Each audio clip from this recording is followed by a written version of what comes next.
ஆண்டின் பொதுக்காலம் 13வது வாரம் புதன்கிழமை. நற்செய்தி பகுதி மத்தேயு பிரிவு 8 அருள்வாக்குகள் 28 தொடக்கம் 34 வரை. இயேசு இன்றைய நற்செய்தியில் புறையினத்து பகுதியான கதரேனர் பகுதியில் பேய் பிடித்த இருவரை குணமாக்கியதை நாம் வாசிக்க கேட்கிறோம்.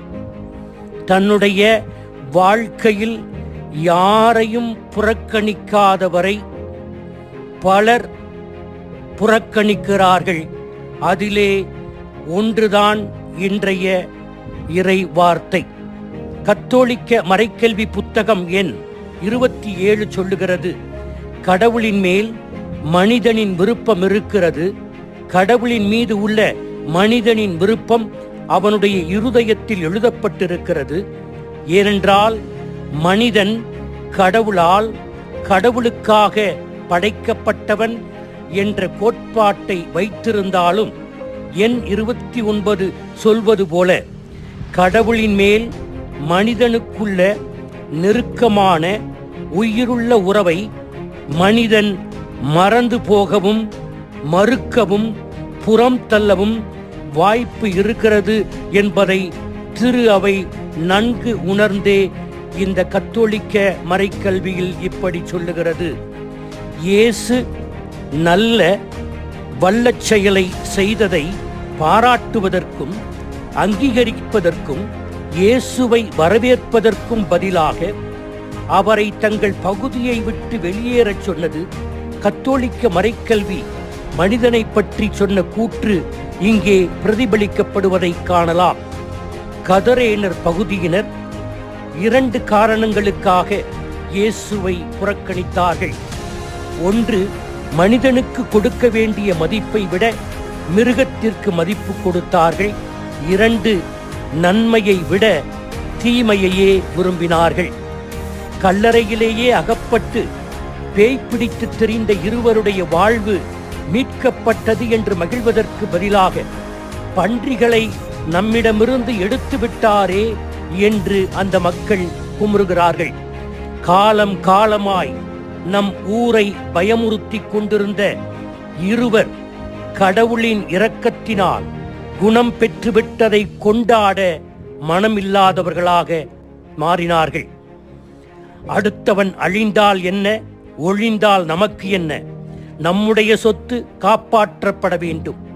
இந்த கதரேனர் மக்கள் பொருள்களை அன்பு செய்தார்கள். மனித மாண்பையும் மதிப்பையும் காற்றில் பறக்க விட்டார்கள்.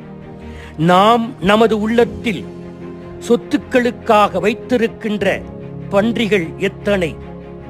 ஏழைகளை ஏமாற்றி சொத்துக்களை ஏராளமாக வைத்திருக்கின்ற பன்றி, நீதியை நிலைநாட்டுவதற்கு பதிலாக நிதியை கையுட்டாக பெறுகின்ற பன்றி, மாதத்திற்கு ஒரு முறையாவது ஆன்மாவை சுத்தம் செய்யாமல் பாவ அழுக்கு மூட்டையை சுமந்து கொண்டிருக்கின்ற பன்றி, இப்படி பன்றிகளின் எண்ணிக்கை ஏராளமாக நமது இதயத்தில் குடிகொண்டிருக்கிறது.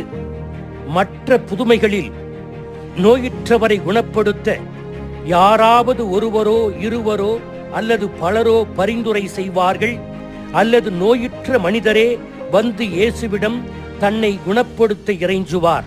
ஆனால் இங்கே எத்தனை ஆண்டுகளாக அந்த 2 மனிதர்கள் பேயினால் வதைக்கு ஆளாக்கப்பட்டார்கள் என்பது தெரியாது.